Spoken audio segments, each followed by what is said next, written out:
Hey, everybody. I was on for a full hour with my girl, Nicolle Wallace, today and a bunch of other people rotating in and out, including Representative Justin Pearson out of Memphis, who I really like, Ron Insana, the Rev Al. Who am I forgetting? I'm sure there's somebody else. Oh, Mark Elias. Me and Mark Elias were super optimistic and positive today, which is strange and uncharacteristic of us.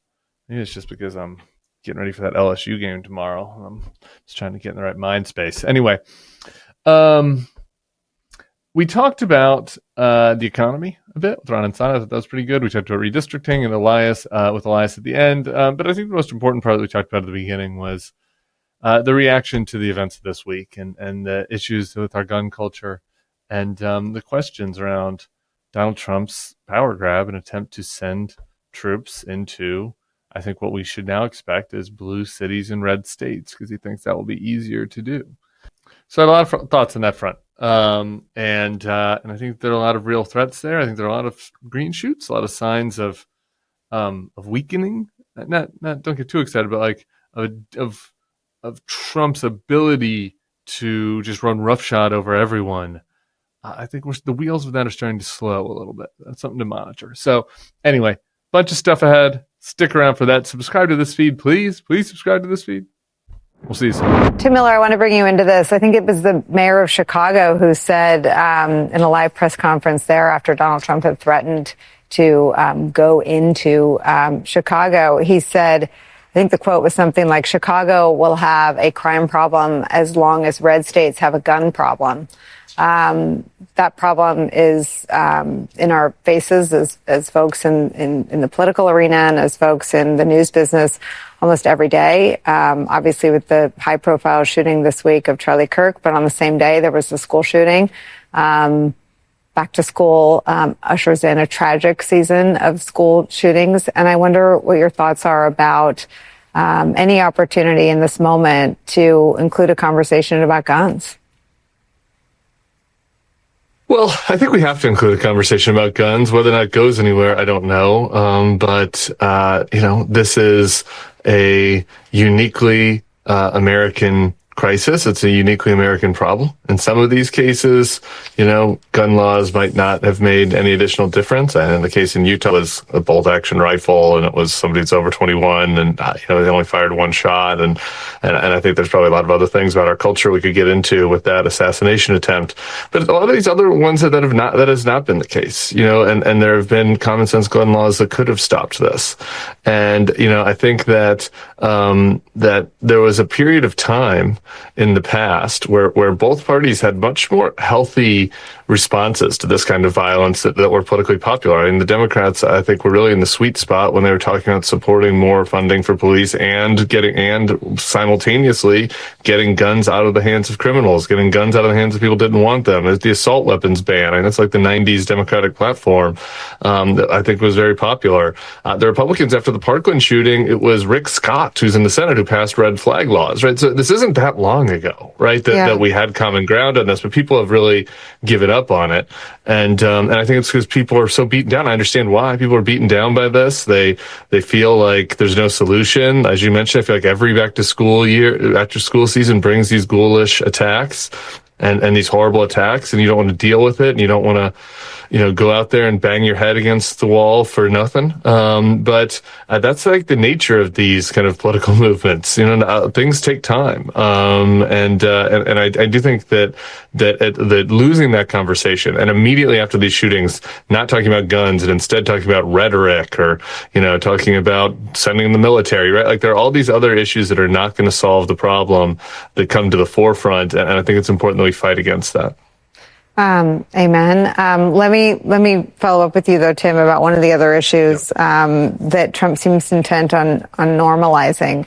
Again, this interview this morning was one where the big headline Trump seemed intent on making was the news about a suspect being in custody in the murder of Charlie Kirk. But until that incident, one of the biggest stories we've all been covering and grappling with is Trump's willingness to send the military into American cities. So let me read you this from Shelby County Mayor urging the Republican governor to reconsider.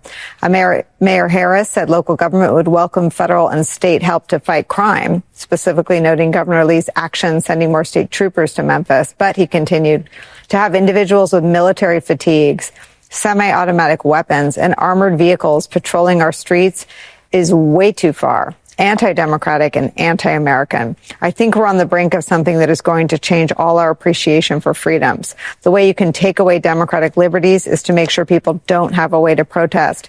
And the way to do that is to patrol the streets with military vehicles. I'm not sure how many weeks it's been since Donald Trump rolled military vehicles and troops into the nation's capital, but there does seem to be an interest in making that look normal, and that is not normal.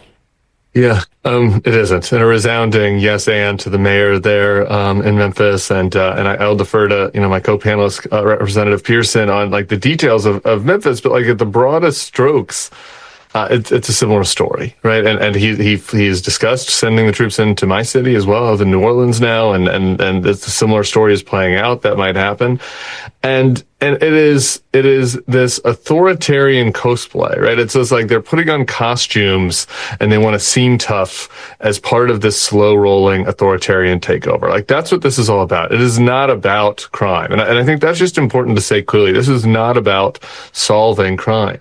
If you wanted to solve crime and you believe that more law enforcement are needed in these cities, and surely there's some cities where that's the case, the federal government and Congress could fund a cops bill and could fund community engagement programs. They could fund a bunch of stuff. They have a budget coming up here in 2 weeks. They control the House and the Senate. They control the White House. They want to act as if they have no agency when it comes to the actual policies of these cities. What they want to do is say they're going to blame the mayors of these predominantly black cities, say we're going to send in the troops to deal with your problems because you can't deal with them, and we're not going to actually do anything that helps you. We're just going to try to scare and intimidate people. Like that's what they're doing. And my senator from here in Louisiana, John Kennedy, was talking about how Democratic mayors don't appreciate cops, and that's why we got to do this. I'm like, Republicans run Louisiana. It's the Republicans that run Tennessee. If you want more cops in Memphis, fund more cops in Memphis and New Orleans. If you want to do an authoritarian takeover and you want to do fascist, costuming, then send in the troops. And I think that we can see what their real priorities are. Tim Miller, the Wall Street Journal op-ed page, not as powerful and influential as it once was, but I'll read it to you anyway. Quote, our friends on Wall Street and in Washington keep saying that inflation is vanquished as they plead for lower interest rates. Yet the economic data aren't bearing out their optimism. As the Labor Department's consumer price report for August revealed Thursday, consumer prices climbed 0.4% in August, 2.9% over the past year, both the most since January. Trump's tariffs are clearly driving up some prices, especially in food and goods. Businesses report that they've run through inventory they stockpiled before Trump's tariff barrage and are starting to pass on their higher cost to consumers. At the same time, Trump's restrictive immigration policies are contributing to labor shortages, which may be pushing up wages and prices. It's a you-know-what storm. It is all because of Donald Trump this time. In his first term, there was some blame you could attribute to a novel coronavirus pandemic. This is all because of Donald Trump's policy choices. Why do you think that the political laws of gravity leave it as some sort of political mystery whose fault it is? Why is Trump allowed so much running room with his voters and with Wall Street that Democratic politicians are never allowed?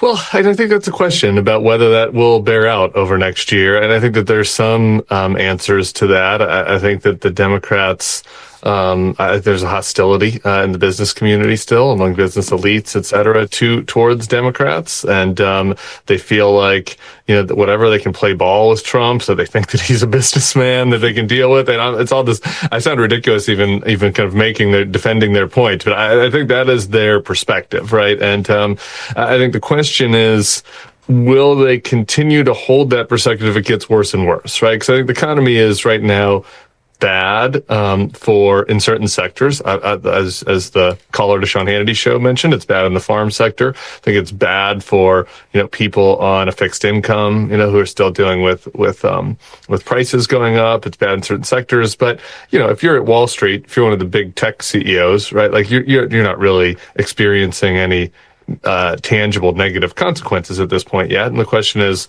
does the tune change if they start to? And I think that's the problem that Howard Lutnick faces with his plan to try to take credit for it at the end of the year or whatever, or next year. Is that the economy's getting worse. Yeah, the economy's getting worse, right? And the inflation, as the Wall Street Journal mentioned, I think Ron mentioned, a lot of companies were eating the cost a little bit, maybe in the hopes that, the Supreme Court will overrule it or that the better senses will prevail. But eventually this stuff is going to be passed even more down to consumers.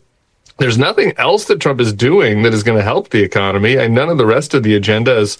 I hate that I'm kind of retweeting the Wall Street Journal here, but everything that they laid out about the immigration regime, the one big beautiful bill, none of that is, no relief is coming for working class people and their agenda. So I think the plan of wait till January is not going to go as well as they hope. We'll put it on our calendars just in case. I get calls by a lot of people in the Democratic Party. I get calls by a lot of people in states. But fundamentally, my job as a lawyer is to ensure that there are free and fair elections and that Republicans are not able to rig the election rules. They're not able to subvert the outcome of elections. That's what I did for Joe Biden after the 2020 election when Donald Trump tried to do it. It's what I've done in these redistricting cases. And then my other job is as an advocate for democracy and speaking out with you and with others, and being a cheerleader to make sure that we do not simply accept what Republicans are doing as a status quo given, but rather we have the tools in our arsenal to fight back.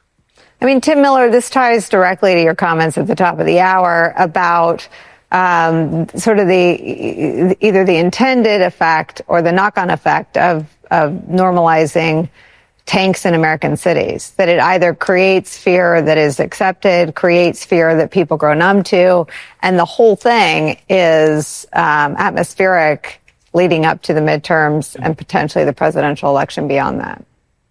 Yeah, look, I'll be uncharacteristically optimistic, too, on this last segment here. Nicolle, Mark has inspired me. It's a Friday. That has worked. It's not worked as much as we want, right? But the pushback in the courts after L.A.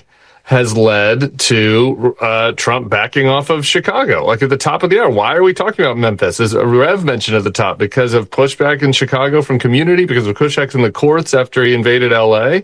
Now he's like okay, this is not worth the hassle. I'm going to look at maybe a more ripe target, right? So that doesn't mean he's going to quit, but it means that you demonstrate that they will back down on various things. We talked about this before. They backed down on the El Salvador prison, the gulag. They wouldn't have done that if people didn't speak up, if there weren't if there weren't legal attacks against them. Right now, there's nobody in Sikot that we sent there. So that's not a huge win, but it's better than the alternative. Like they were planning on using that as a place to send lots of migrants. So I think that's true in this case too, in the redistricting. It's tougher.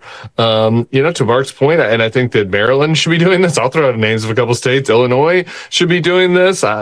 Fingers crossed that things go well in Virginia this year in the fall. Maybe Virginia can look into it next year. So I think there are fewer states where Democrats can do this, but in the ones where they can, they should be. And I obviously wholeheartedly endorse Mark's effort to try to, put some, tar in the spokes of the Republicans in these other states. I did not have it on my bingo card that the two of you would be the optimism carriers, but I'll take it. I'll get used to it. I'll take it this week. Mark Elias, thank you for joining us. Tim Miller, Reval, thank you for spending the whole hour with me today.